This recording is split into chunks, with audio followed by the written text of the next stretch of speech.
Deus, hein? Já começou. Eu estava aqui pensando, será que eu prego ou eu tento não atrapalhar Jesus? Porque se eu não atrapalhar Jesus aqui, já está de bom tamanho. É verdade. Irmãos, aprenda sempre, o Espírito Santo conduz todas as coisas. Ele faz. E quando nós damos liberdade ao Espírito Santo, é simplesmente entender que o Pai ainda fala.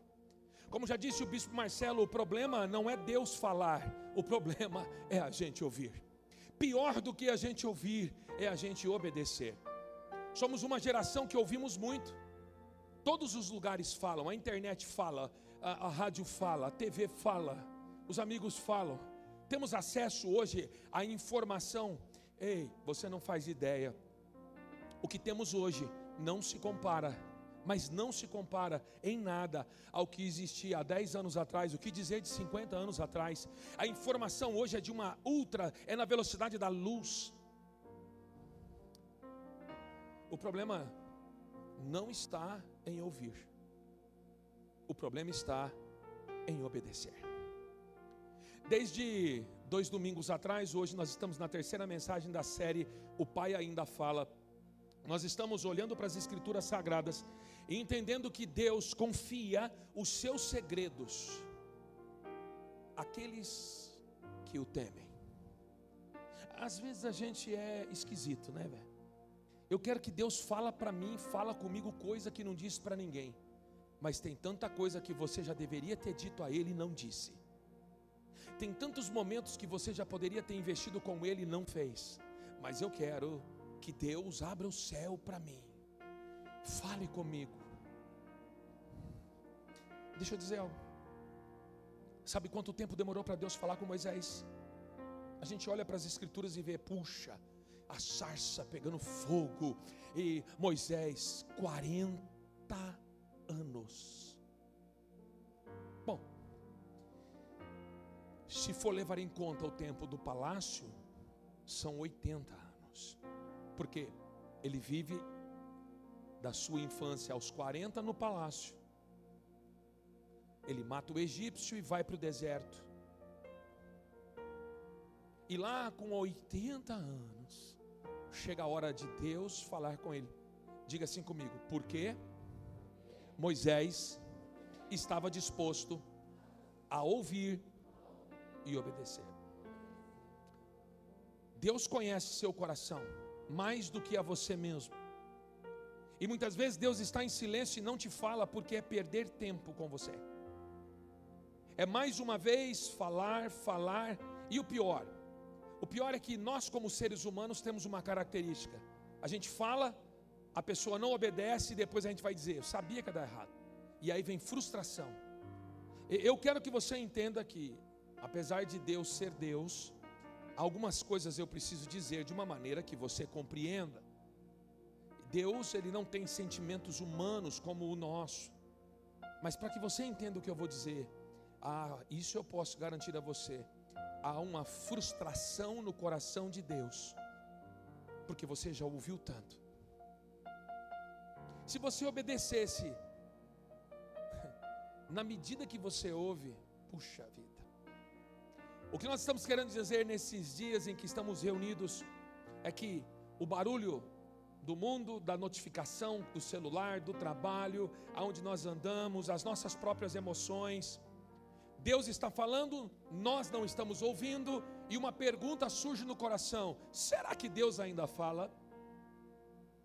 Será que Deus ainda opera milagres? Essa semana, quando nós ouvimos que depois do culto pessoas foram curadas na hora do corredor de fogo aqui, para muitos uma incredulidade, para outros apenas um ato humano, para alguns, Deus é o mesmo, diga, Deus é o mesmo. Então, se Deus fez o mar abrir, se Deus deu vista aos cegos, se Deus deu ao mudo a capacidade de falar, ao coxo levantar, e ao que estava morto, Ele diz, sai para fora, por que é que você duvida? Nós duvidamos porque medimos Deus por nós, medimos Deus por aquilo que sabemos, conhecemos. Sabe, conversando com a pastora nesses 40 dias de jejum e oração que vamos começar a partir da 0 hora, nós estávamos em dúvida em qual livro ler. E ela me deu algumas opções. E quando ela falou do livro de Jó, eu falei, será Jó? Pergunta para mim, por quê, pastor? Não vou te responder desse jeito aí. Vou dizer de novo, pergunta para mim. Porque Jó diz, antes eu te conhecia de ouvir falar, mas agora eu te conheço face a face, porque os meus olhos te veem. Crê nisso? É por isso. E talvez a narrativa, muitos vão se identificar com a calamidade de Jó. Não sei qual é a sua calamidade, mas Jó viveu, uau, são 40 capítulos, um capítulo por dia. E não se assombre com o que você vai ler, apenas creia pelos olhos da fé. O que nos impede de ouvir a voz de Deus? Nessa noite eu quero falar a você sobre algumas barreiras que abafam a voz de Deus. O salmista escreve no Salmo 95, versos 7 e 9, ele diz, hoje é a qualquer momento, a qualquer tempo, mais uma vez nessa noite, hoje, se vocês ouvirem a voz, não endureçam o coração. E olha o que o salmista vai dizer, como em Meribá. Fica tranquilo que eu te explico o que é esse Meribá. Como aquele dia em Massá, já te falo sobre isso, no deserto. O salmista está escrevendo muitos anos depois de que o povo saiu do Egito. E alguma coisa aconteceu, e eu já vou entrar na mensagem, quando eles passaram o Mar Vermelho. Meribá, Massá. O salmista está dizendo, olha, israelitas, se hoje vocês ouvirem a voz de Deus, não endureçam o coração como os nossos antepassados fizeram. Não endureçam, não se fechem, sabe, como lá nos dias de Massá no deserto, onde os nossos antepassados me tentaram, pondo-me à prova, apesar de terem visto o que eu fiz. Assim diz o Senhor. O salmista está apontando para um perigo, igreja, e a você que está nos acompanhando pela internet, que também é igreja, que continua sendo atual e um alto risco para todos nós. O risco de ouvir a voz de Deus e ainda assim rejeitá-la. Como já dissemos aqui, o inferno não é para nós. Na verdade, o inferno não foi criado para o homem. O inferno, infelizmente, são para pecadores que rejeitaram Jesus. Homens e mulheres que já ouviram da palavra, mas não obedecem à palavra, não tem quebrantamento. Homens e mulheres que, apesar de conhecerem a letra e o livro e as escrituras, são como Satanás, conhecem a letra, mas ainda assim não aceitam Jesus. Por quê? Aceitar Jesus não é só um ato de levantar a sua mão, mas é de abrir o coração. Quando Jesus de fato entra na vida de uma pessoa, é notório, é perceptível, é visível, porque as atitudes mudam, o caráter muda, personalidade muda. Esse lance de você dizer assim, olha, eu sou assim mesmo, porque eu falo o que eu quero. Você fala o que você quer, você ouve o que você não quer. Se eu falasse tudo o que eu penso. E isso não acontece porque Jesus continua no governo da minha vida, da sua vida. Porque se eu digo que sou de Jesus, ando com Jesus e conheço Jesus, então eu também digo o que Paulo disse, vivo não mais eu, mas é Cristo que vive aqui. Se Cristo vive aqui, não importa se você é nervosinho, não importa se você é estressadinho, não importa se você fala demais, ou não interessa, é Ele quem vai ditar as regras e não você. É assim que nós conhecemos quem de fato está em Jesus. A Bíblia diz, aquele que permanecer em mim, eu permaneço nele. E porque eu permaneço nele, ele dará frutos. Não, frutos somente não. Ele dará muitos frutos. Existem muitas pessoas que dizem que estão em Jesus, mas continuam a mesma pessoa de 5 anos atrás, de 10 anos atrás. O mesmo mau caráter, o mesmo mentiroso, o mesmo falastrão. Pessoas que envergonham o evangelho, que dão mau testemunho aonde vão e aonde estão. Pulam de igreja em igreja, como se Jesus fosse diferente, né? Como se o Jesus que está lá não é o mesmo que está aqui. Ele conhece você. Você pode tentar correr, você pode tentar entrar dentro de uma baleia se você quiser. Mas quando Jesus te encontra, irmão, ele vai vomitar você aonde é da vontade dele. Estou falando de Jonas, é claro, que por desobediência, em um dos sentidos da palavra, ao invés de ir para Nínive, escolheu fazer a vontade dele. Deixa eu dizer algo para você nessa noite. O povo de Deus havia experimentado a libertação, irmãos. Eu não sei se você... São 400 anos de escravidão. Hoje, quando comemoramos o 7 de setembro, independência ou morte, é porque em dado momento essa colônia portuguesa chamada Brasil disse: não, nós não queremos mais sermos reféns do império português. Está na hora de nós deixarmos de ser, abre aspas, escravos. Jesus um dia morreu naquela cruz para que eu e você não fôssemos mais escravos de Satanás. Não é à toa que cantamos aquela canção: e eu não sou mais escravo do medo, eu sou... tem uma meia dúzia aí que é filho de Deus, que eu sou filho de Deus. Vou te dar uma chance de novo. Eu não sou mais escravo do medo. Pronto. Parabéns para você. É isso aí.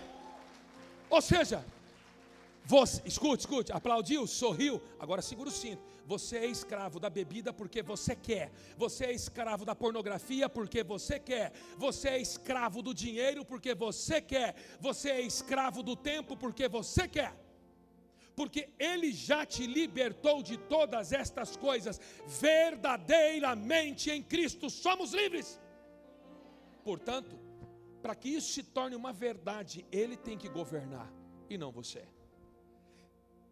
Um bom motorista, ele tem um problema sério de sentar do lado do passageiro. A gente passa mal.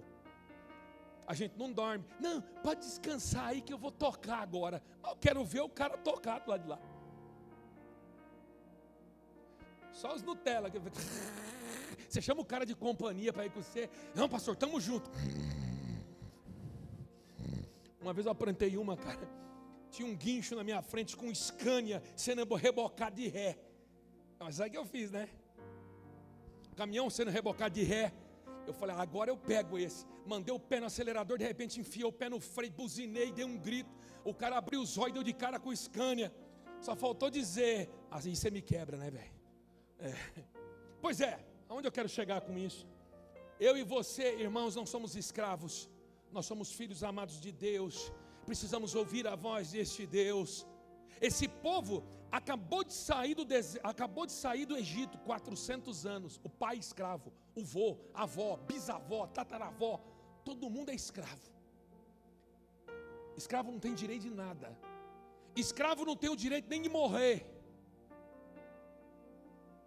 Então Deus entra com o livramento. Moisés vai lá, acontece tudo que você já sabe, as pragas, tudo.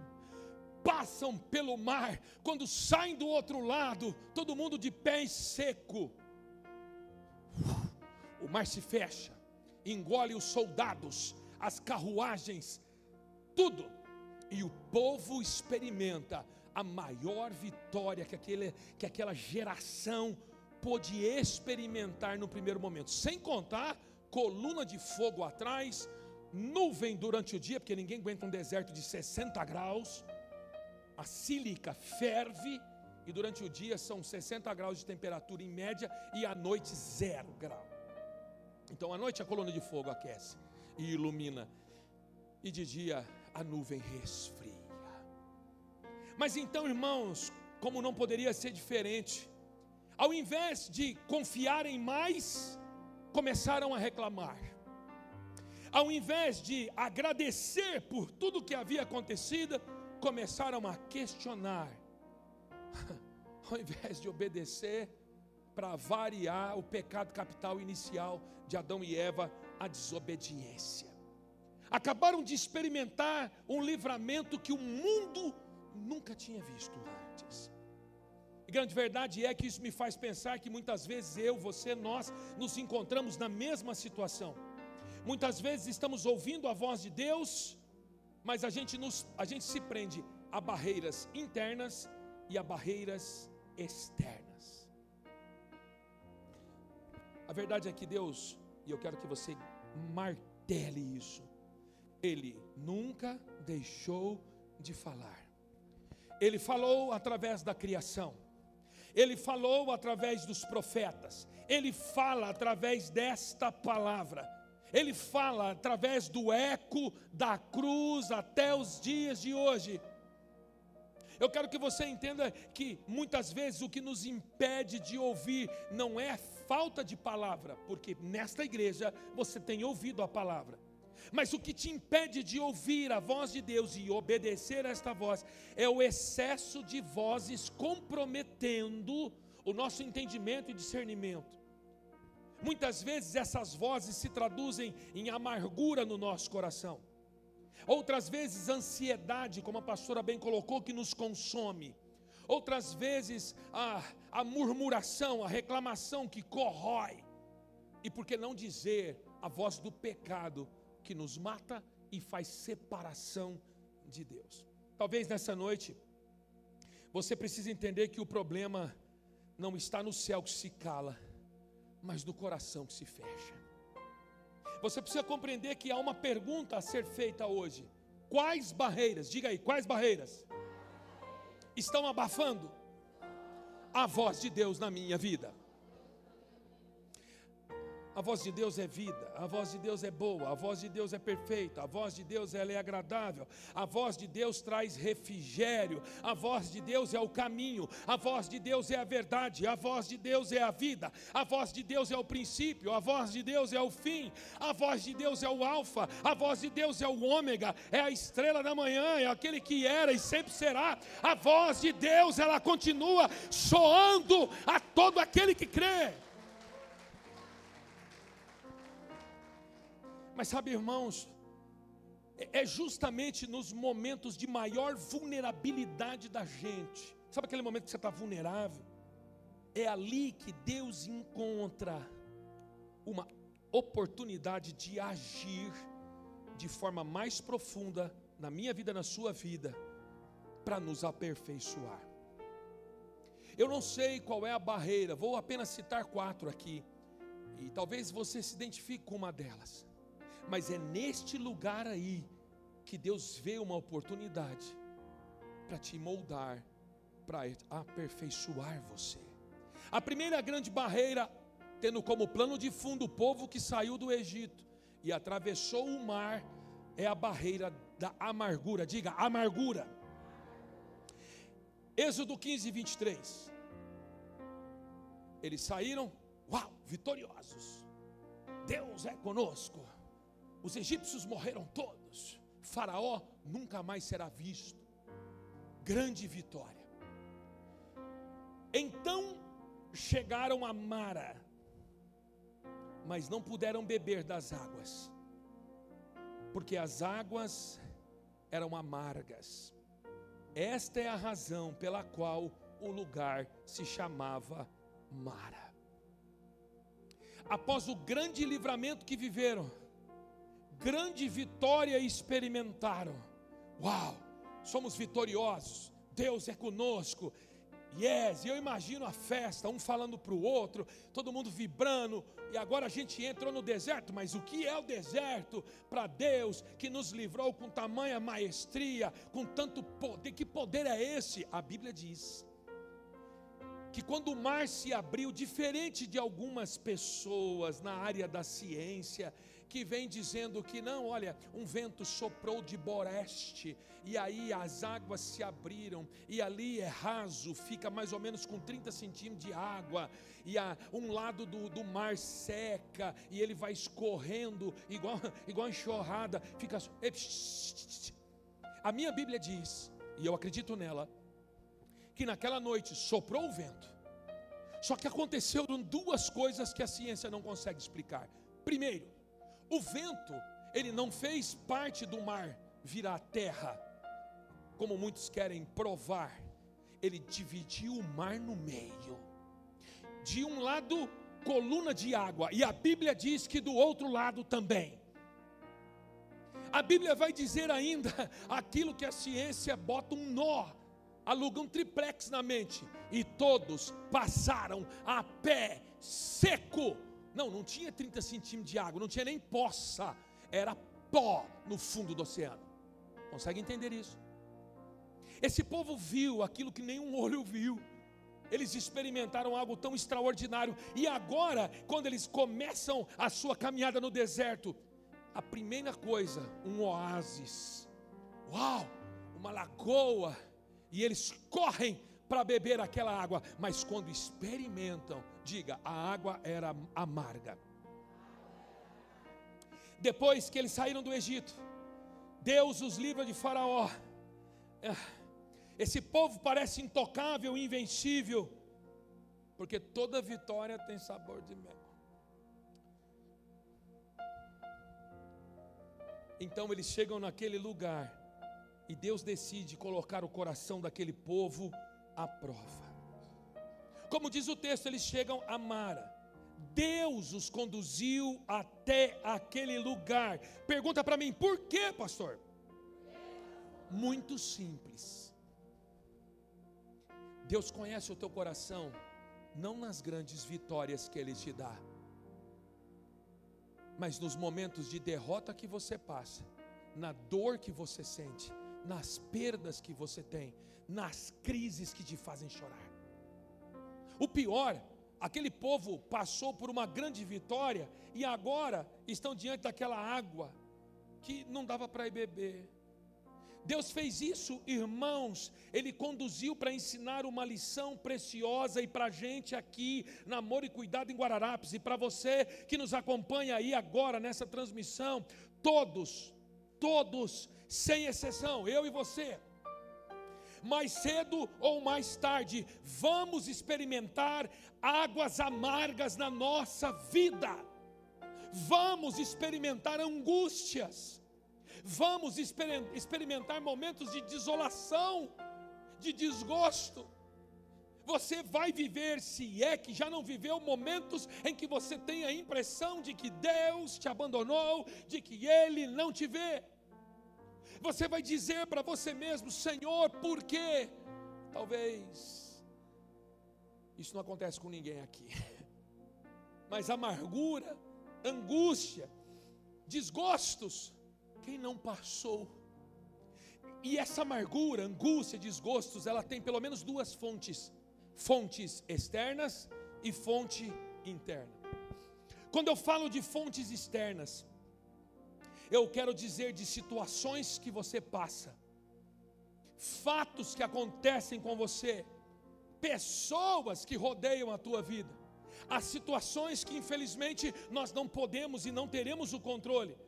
Um acidente de trânsito, um fato, pessoas que estão próximas da gente e são como Judas, sentam na mesa hoje, mas se levantarão para te trair amanhã.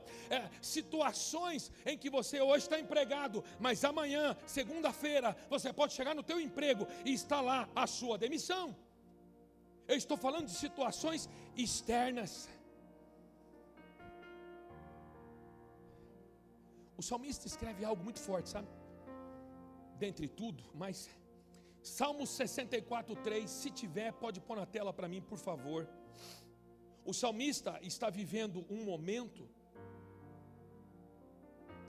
e eu vou ler aqui o 1, 2 e o 3 para você entender. Ó Deus, ele estava passando por águas amargas, o salmista.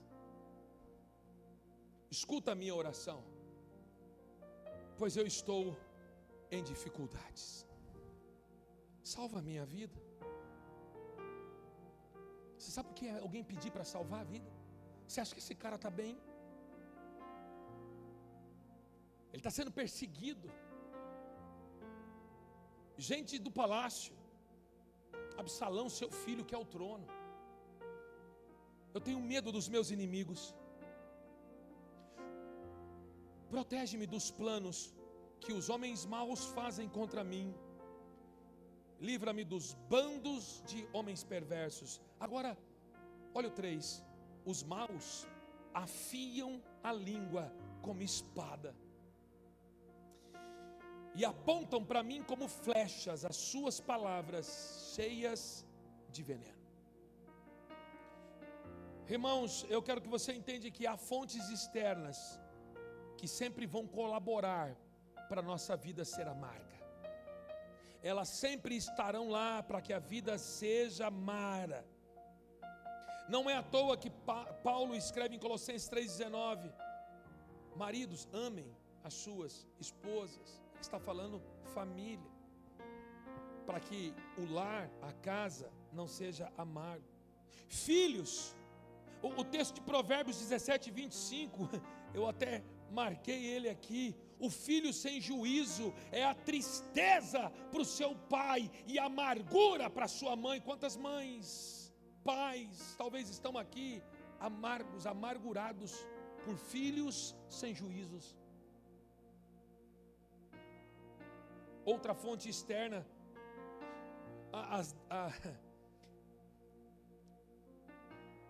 o que dizer de Esaú, que ele já era casado,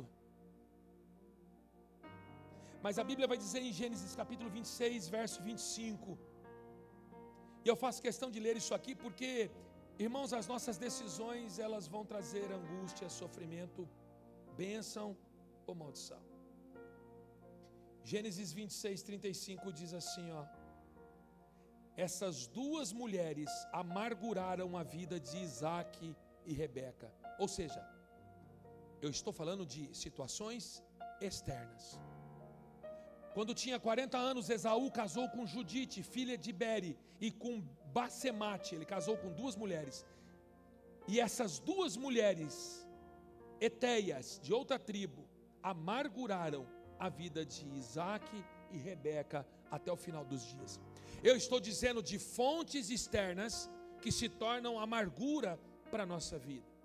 Há também fontes internas, e estes somos nós mesmos. Sentimentos que brotam dentro do nosso coração, que minam muitas vezes e tentam inundar o nosso ser. O próprio Esaú, ele grita de amargura, sabe quando? Quando vai falar com o pai. E ele vendeu a primogenitura dele para o irmão Jacó. Lembra disso? Ele está com fome por um prato e um guisado, ele vende. Quando ele chega no pai, não pai, mas me abençoa, irmãos. Quando Esaú ouviu as palavras do pai, que não poderia ser abençoado pelo pai, ele deu um forte grito, cheio de amargura, implorando ao pai: abençoa também a mim, meu pai. Mas não era mais possível. Esta amargura brota dentro dele e o vai fazer caçar o irmão para matá-lo. Ou seja, eu não preciso me estender tentando mostrar a você sobre amargura, ressentimentos. Esses sentimentos, eles são naturais de cada um de nós, mas eles não podem nos dominar. Decepções, medos, complexos, depressões. Provérbios 14:10 diz: cada um de vocês conhece a sua própria amargura. Cada um de vocês aqui sabe dar nome naquilo que está enraizado dentro do seu coração. Cada um de vocês sabe onde dói. Cada um de vocês sabe aonde foi ferido. Cada um de vocês sabe qual é o tipo de água, abre aspas, que não dá para beber, fecha aspas. Lugares que não dá para você estar, pessoas que estavam e não estão mais. Quantas vezes não acontece isso conosco? Sabe qual é o pior dia? O dia depois da vitória. Recentemente eu fiquei fazendo umas avaliações nossas desta igreja. Irmãos, e é impressionante, cada vez que damos um passo, que avançamos e temos momentos de vitórias, aperta o cinto, porque virão momentos de amargura, de decepções. Saímos de uma vitória espiritual, foi assim com o povo, acabou de sair do mar aberto. Um momento de euforia, mas de repente ele se vai como águas intragáveis. Pastor, não estou entendendo. Então eu vou desenhar. É uma oração que parece nunca ter resposta. É uma porta que não se abre de jeito nenhum. É a realidade que não corresponde com aquilo que você sonha. É o milagre que não chega. É a calúnia que não para. É a testemunha falsa contra você. É o amigo que outrora era e hoje não é mais. Ei, aprenda nesta noite, Mara é o lugar onde a nossa fé é testada logo após o cântico de vitória. Hebreus capítulo 12, 15 diz: tomem cuidado, para que ninguém se afaste da graça de Deus, e para que nenhuma raiz, diga raiz, de amargura, ao brotar, cause perturbação e contamine muitos. Como é que é o negócio? Ele não está dizendo que nós estamos isentos de passar em Mara, amarguras, decepções e crises. O texto não diz isso. O texto é muito claro em dizer assim: tomem cuidado, para que ninguém se afaste da graça de Deus, porque uma hora você vai passar por alguma situação dessa. E aí diz o texto: nenhuma raiz de amargura, que ao brotar, porque vai brotar, uma coisa é você deixar crescer, a outra coisa é você cortar. Você me entendeu? Não está dizendo que não vai brotar. Somos humanos, temos sentimentos. Em algum momento vai brotar uma raiz de Mara na gente, de amargura. E se a gente não tomar cuidado, a gente vai se afastando de Deus, se afastando do oikos, dos amigos, da igreja, e daqui a pouco você está lá fora de novo. Olha para onde Deus te tirou.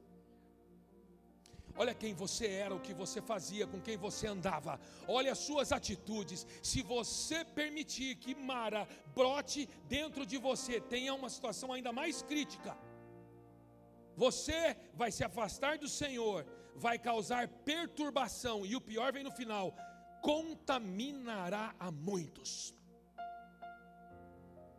Aquele povo chega no Moisés: ô Moisés, palhaçada é essa aqui? Oi, a gente foi beber a água, agora a água é ruim. É para isso que você nos tirou do Egito? O povo acabou de ver o extraordinário, o sobrenatural, mas bastou um momento de uma pequena crise para se voltar contra o líder, para falar mal do Moisés, criticar as suas ações, murmurar contra Deus, pecar contra o Espírito Santo e ainda contaminar as pessoas ali ao redor. Irmãos, a amargura, eu posso traduzir ela em tantas coisas: falta de perdão, falta de relevar. Tem coisa que eu tenho ouvido que a pessoa fala assim para mim: pastor, você não vai fazer nada? Aí eu tenho dois caminhos: ou eu vou ser eu,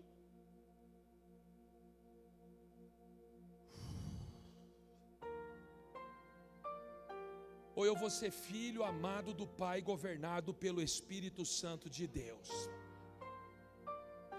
O meu eu, 38 carregado, Del Rey ligado. Mas o filho amado do Pai, perdão liberado, graça concedida, larga para lá. Quem me conhece mais de perto sabe. Ei, quem é você? Porque senão você vai contaminar tantas pessoas. É tão difícil tirar o Egito das pessoas. Escute o que eu estou dizendo. Não foi difícil tirar o povo do Egito. Deus pode, Deus fez. O difícil foi tentar tirar o Egito do povo. Deixa eu falar um negócio para você, a coisa é tão séria que eu estou falando, não deu, eu vou de novo, por favor, não é que Deus não pode, eu vou usar a expressão, se você cortar o vídeo e fazer um corte na internet, eu te amo. Deus não pôde tirar o Egito do povo, escute o que eu estou lhe dizendo. Deus mandou Moisés, Deus enviou as pragas, aconteceu tudo o que aconteceu, o povo saiu do Egito, mas o Egito não saía do povo. Chegou um ponto que você já sabe, que Deus, eu estou falando o grandão, Moisés, vou acabar com tudo isso aqui, chega, e vou te dar um povo novo. Aí Moisés fala assim, eu não parei esse povo não, e se o senhor fizer isso, vai ficar ruim para o senhor, porque os povos do mundo vão dizer, ó, aquele Deus lá, tirou do Egito para matar no deserto, que Deus é esse? Aí Deus falou assim, Moisés, não foi dessa vez, mas vai morrer todo mundo de 20 anos para mais. Moisés falou, fechou, beleza. E 40 anos todo mundo andando no deserto, e mesmo assim não gastava sandália, não acabava a roupa, para o desespero da mulherada que tinha usado o mesmo vestido durante 40 anos, é o que tem. E todo dia tinha maná caindo do céu, e todo dia tinha cordonize caindo do céu, e todo dia tinha pelo menos de acordo com as contas, né, dos geólogos bíblicos, se eu não estou enganado, mais ou menos aí quase, eu acho que era 7 milhões de litros de água por dia, porque 2,5 milhões de pessoas bebendo água no deserto, você acha que essa água sai da onde? Era Deus que mandava. E comendo, 2,5 milhões de pessoas comendo, porque você só lê a historinha, né, aquele crente que lê a Bíblia rapidinho, e o povo andou para o deserto, e o maná caía na porta da tenda todo dia, para 2,5 milhões de pessoas. Quantas toneladas você acha que tinha que cair? Sem contar as cordonizes, porque o povo, é igual alguns aqui, eu vi a pastora, você vai fazer jejum de carne uma semana, já está passando mal. Aquele povo falou, a gente quer carne. Não, carne não dá, vou mandar passarinho, vou mandar frango. Aí vem as cordonizes para você, e o povo comia frango. Pois é, nós somos como eles, mas pior. Porque conhecemos a história, entendemos da verdade, sabemos quem é Deus, o que Deus fez, e ainda assim, na primeira objeção que tem, você questiona Deus, você questiona a igreja, você duvida do poder de Deus. Ei, escute o que eu vou lhe dizer.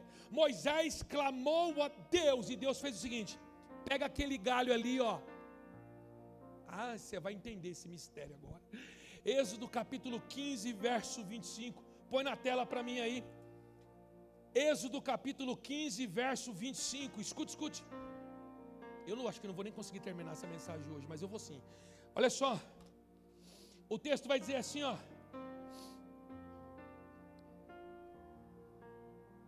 O povo reclamou com Moisés, murmurou, que vamos beber.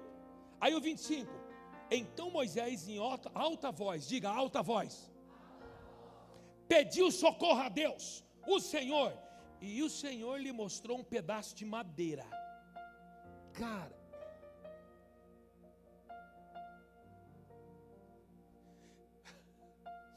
eu não sei com quem você quer conversar no céu. Eu quero conversar com Paulo, com Pedro, é claro, depois de abraçar Jesus e tudo. Mas o Moisés, eu estou pensando aqui, o Moisés está com aquele monte de gente, e aí ele toma providência, ele grita em alta voz, Senhor, socorre-me. O senhor está vendo a situação? E Deus, estou, e eu faço o quê? Pega aquele pedaço de pau lá, ó. Mas se eu sou o Moisés, eu ia falar, é para dar no povo? É para bater neles, eu vou matar quem? Ei, você está querendo uma solução? Vixe, você está querendo uma solução, e Deus manda um pedaço de galho. Deixa eu te perguntar, você acha que era isso que Moisés queria ouvir? Eu acho que Moisés, ele pensou, Deus vai fazer chover, Deus vai fazer, sei lá, botar água, vai cair água de algum lugar, mas Deus, é por isso que Deus é Deus. Deus olha para ele e fala assim: ô Moisés, aquele pedaço de pau lá. Moisés jogou a madeira na água, e a água ficou boa de beber. E foi nesse lugar que o Senhor Deus deu leis aos israelitas e os colocou à prova. Segura isso por aí. Meu Pai, quantas vezes você já leu esse texto e se pergunta: mas por que Deus mandou um pedaço de madeira? Está escrito que Deus mandou jogar a madeira na água? Está ou não? Moisés estava pedindo um socorro para uma solução de uma água ruim, uma água imbebível, uma água suja, uma água que não tinha condições.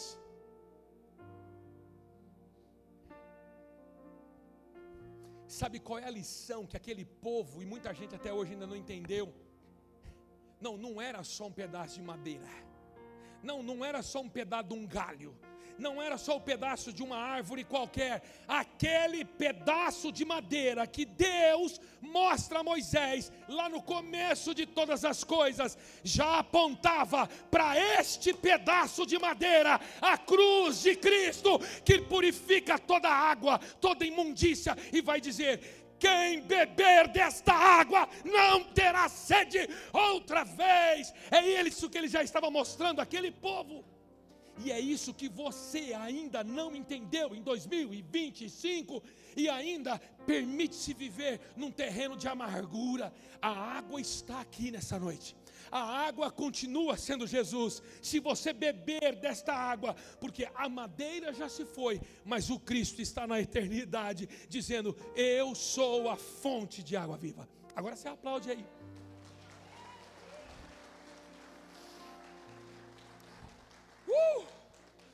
A cruz de Jesus, ela transforma Mara em águas cristalinas que saciam a sede humana. A cruz de Cristo transforma peso em leveza, dor em resiliência, medo em dependência divina.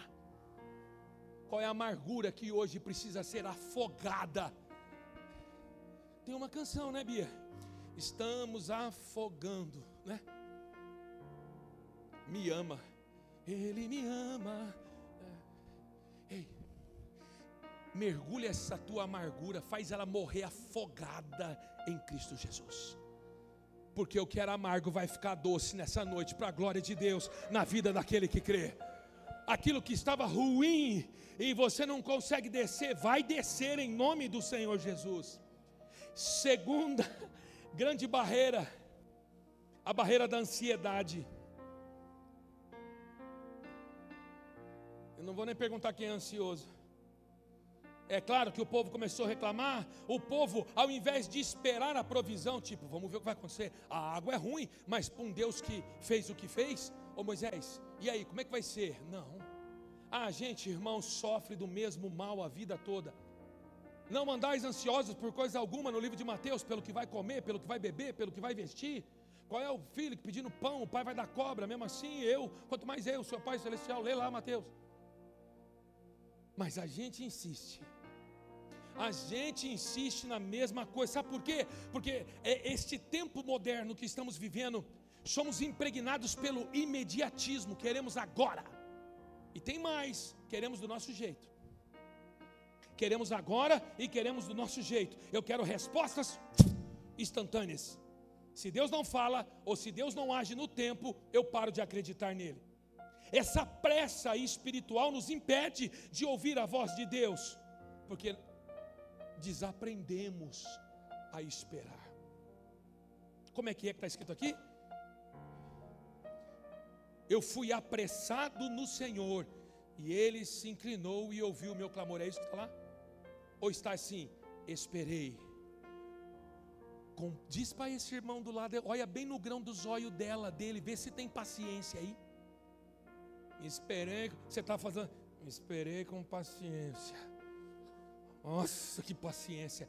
Você vai aprender a ter a paciência de Jó nesses 40 dias lendo o livro de Jó. Esperei com paciência no Senhor, e ele se inclinou. Fala que o Pai ouve. Agora vai nessa sua pressa aí. Acelere e pisa. Vai. A ansiedade rouba a confiança, irmãos, e deixa a gente cego. Às vezes a solução já está diante dos nossos olhos, Deus já providenciou, mas porque tem que ser do seu jeito, do teu modo operante. A ansiedade rouba toda essa confiança. Quer ver uma outra situação dentro da ansiedade? Tem o imediatismo e tem as preocupações. Tem gente que vive tão preocupado que desenha um cenário que nunca vai acontecer. Você já ficou preocupado por coisa que nunca aconteceu? Ai, mas e se? E se? E se? Pelo amor de Deus, mano. Ai, mas porque então? E se? E se não der certo? E se chover? E se fizer sol? E se eu ficar doente? E se eu morrer? Vive demasiadamente preocupado. Aí não vive o hoje, esquece do futuro. Um coração ansioso cria tanto barulho dentro de si que impede Deus de falar. Terceiro, a barreira da murmuração. Gente, como é fácil murmurar. Eu estou dizendo por mim, você que olha para você. Ontem eu fiz um troço que eu nunca fiz, está doendo tudo minhas costas, mas não vou reclamar não. Menino, eu resolvi pintar um muro que deve ter uns 40 metros. Eu não sei o que eu fui inventar, fui agradar minha mulher. Aí não dá para pagar o pintor, eu olhava para o muro olhava para mim. Eu falei, meu Deus, eu estou sozinho, não tem nenhum da tropa, não tem ninguém, um estranho. Eu até coloquei no grupo, mas não foi ninguém, fiquei sozinho. Aí eu falei, menino, não vai dar certo. Comprei coca, água com gás, umas 15, porque os caras vão vir, mas não veio ninguém. Foi eu mesmo. Aí eu olhei para aquele muro, e tem que primeiro passar, sei lá, um bagulho branco lá, que parece leite vomitado, um negócio esquisito. Isso lá. Fundo preparador, que será adoro, que é? Fundo preparador. Menino, se não bastasse, lá vai eu com o rolo. As costas. Fui bem no fundo preparador. Lavei o muro de fundo preparador. Depois, eu vim para cá, fiquei aqui um pouquinho. Depois eu voltei para lá e o muro está lá. Não bastasse o muro, a sogra velha olhando de fora. Você vai fazer? Pinta o meu quartinho também. Eu falei, sogra, vai dormir, pelo amor de Deus. Eu não estou querendo pintar nada, se a senhora soubesse. Ela falou assim para mim, tem que lixar. Eu falei, vá se deitar, velho. Tem que lixar o quê? Você quer que eu vou? Eu não estou querendo nem pintar, você está querendo que eu vou lixar. Mas nem hoje, nem nunca. Se eu tirar meu sapato aqui, irmão, minhas unhas estão tudo cheias de tinta, que não sai. Rapaz, eu diluí, eu nem sei como é que dilui, joguei um tanto de água lá, que eu acho que era, deixei o trem meio grosso, e fui pintar aquele muro. Acabei 7h20 da noite. Menino, meu sangue esfriou. E como eu vou fazer 50? Penso que tenho 20, mas o corpo não tem isso aí. Rapaz, quando eu levantei da cama hoje, eu vou dizer uma coisa para você. Deu vontade de reclamar. Mas eu falei, Deus, obrigado pelo sorriso no rosto da minha mulher. Obrigado porque tinha tinta para pintar. E obrigado porque ficou bonito no final das contas. Mas eu não vou pintar a casa de ninguém. Eu só estou dizendo que ficou bonito. Ficou visível. Mas a primeira coisa é reclamar. A primeira coisa que dá na gente é a vontade de reclamar. Eu estou te contando tudo isso, irmãos, porque às vezes a gente tem a tinta, e eu não estou aqui falando de tinta, a gente tem o rolo, a gente tem tudo, Deus proporciona tudo, Deus providencia tudo, mas a nossa boca é capaz de reclamar e não é capaz de agradecer por tudo que Deus nos dá, pelo sol da manhã que brilhará mais uma vez naqueles que amanhã estarão de pé. Quem vai estar de pé aqui amanhã? Vixe, quem não levantou aí deu medo, velho, vou fazer o velório não, hein? Você tem muita fé para dizer que vai estar de pé amanhã, porque é Deus que conhece o teu futuro, mas você tem tanta fé que você falou: eu estarei de pé. Pode subir, Bia, com a galera aí, pode subir. Pode subir.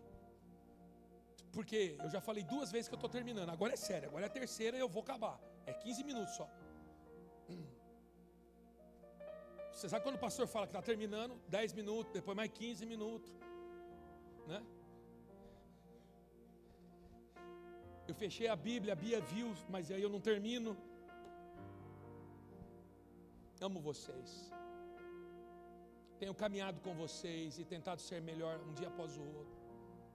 Não porque eu sou bom, pelo contrário, não tenho nada para te dar. De mim mesmo, nada. Mas Ele tem. Se cada um aqui fizer a sua parte, sem reclamação, sem murmuração, sem, como o pastor Fernando que pregou aqui na terça, puxa vida, a gente se dói demais, a gente se, sabe, a murmuração é uma declaração de insatisfação contra Deus. Murmurar e reclamar é uma afirmação de incredulidade. Quando murmuramos, nós estamos dizendo de uma forma indireta a Deus: eu não confio no Senhor. Um coração que murmura faz tanto ruído que abafa a voz do Senhor. Por último, a barreira do pecado. E o povo começou a reclamar e reclamar. Sabe, irmãos, Isaías 59:2 diz assim: as suas maldades, seus pecados separam vocês do seu Deus. Os seus pecados esconderam de vocês o rosto dele, e por isso ele não os ouvirá e também não vai falar com você. O pecado, dentre as 4 barreiras, é o mais destruidor de todas as coisas, porque ele nos faz acreditar, irmãos, que Deus não pode fazer, que não pode restaurar, e nos leva à desobediência. Todo aquele que ouve as minhas palavras e não pratica é um homem insensato que constrói a sua casa na areia. Nessa noite nós vamos participar agora da ceia do Senhor, e eu concluo dizendo que o povo chegou em Mara. O pedaço de madeira foi lançado lá, não porque o povo merecia, porque era murmuração, são muitas vozes, desobediência, mas o amor de Deus queria levar aquele povo, como diz o texto, a um lugar chamado Elim. Depois que beberam das águas que Moisés, com o poder de Deus, restaurou, diz o texto, chegaram a Elim, diga Elim. Neste Elim que eles chegaram, havia 12 fontes de água, 12. Porque será, né? Mal sabia aquele povo que seriam depois 12 tribos, 70 palmeiras, e acamparam junto daquelas águas. Você entendeu? O povo sai, vai parar num lagozinho, num lago de água ruim, porque Deus vai testá-los. O povo não enxerga o que está lá na frente, um oásis, 70 palmeiras, 12 fontes de águas. Deus não levou eles primeiro para lá, Deus levou eles para Mara. E aqui foram reprovados. Murmuraram, reclamaram, pecaram. Fique de pé no teu lugar. O desejo do teu pai é sempre te levar a Elim, porque é lá em Elim que o Senhor está. Mas antes de chegar em Elim, nós vamos passar por momentos de diversidade, momentos de crise. Elim representava o refrigério, Elim representava o coração restaurado, Elim representava livre das barreiras que abafavam a voz do Senhor, a essência, o antídoto para o veneno dos corações amargurados. Lá em Elim não tinha ansiedade, não tinha pecado, não tinha murmuração. Em Elim havia águas abundantes, sombra de 70 palmeiras refrescantes. Então o povo ali fez o primeiro acampamento, descansou e recebeu as ordens do Pai. Ou seja, Deus não te chamou para viver na amargura. é só um momento. Deus não nos chamou para permanecer em decepções, é só uma estação. Deus, Ele não tem o prazer para que você viva nas crises, é só um estágio. Mas Ele sempre aponta para Elim, porque Jesus é o nosso Elim. Ele é aquele que era e sempre será. Ele é o caminho, Ele é a verdade, Ele é a vida. É aquele que diz, clama a mim e responder-te-ei. É aquele que Paulo escreve em Romanos, aquele que invocar o meu nome será salvo. Jesus continua sendo o nosso oásis, o nosso Elim. Mas para isso você tem que tomar decisões. Posicionamento. Exige ouvir com disciplina e obedecer com sensibilidade a voz do Pai. E é isso que nós vamos fazer agora. Pode retirar ali, fazendo um favor. E a gente vai terminar esse culto assim. E quem vai nos ajudar com a ceia, pode ficar aqui do lado só um instante.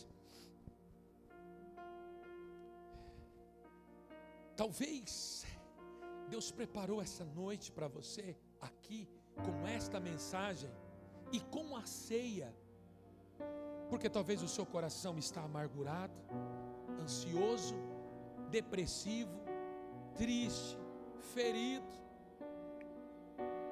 Eu posso lhe garantir uma coisa: não há nenhum poder naquele pão e no suco de uva que tem ali, mas o que isto representa sara e cura as nossas feridas. Jesus hoje te convida a participar do pão e do vinho, através da morte e da sua ressurreição. É para todo aquele que crê. E nesse momento vocês podem ir servindo. Naquela noite, Jesus se assenta na mesa com 12. E é como se naquela ceia ele estivesse dizendo: me refaz, Pai, eu vou ser moído no Getsêmani, eu vou ser prensado ali, eu vou ser esmigalhado na cruz, eu vou ser ali os meus músculos, o meu sangue. Eu vou morrer ao terceiro dia, hoje, mas vou ressuscitar ao terceiro dia. Talvez nessa noite, o que nós precisamos entender é que está na hora de colocar Mara no devido lugar, no ontem. Talvez o que você tem que entender nessa noite é que o lugar amargo da sua vida não tem mais espaço na tua caminhada com Jesus. Na noite em que ele foi traído, ele toma do pão, ele parte, ele dá graças e diz: esse é o meu corpo, que é partido por vocês, para que nenhuma sombra de amargura, de angústia, de depressão, ela tome conta da sua mente. Da mesma maneira, ele toma do cálice e diz: esse é o meu sangue que vai ser derramado em teu favor. Sabe o que significa favor? Pois é, eu não mereço, mas um favor me alcança. Talvez nessa noite o que você precisa dizer aí dentro do teu coração é justamente o que essa canção diz assim, ó: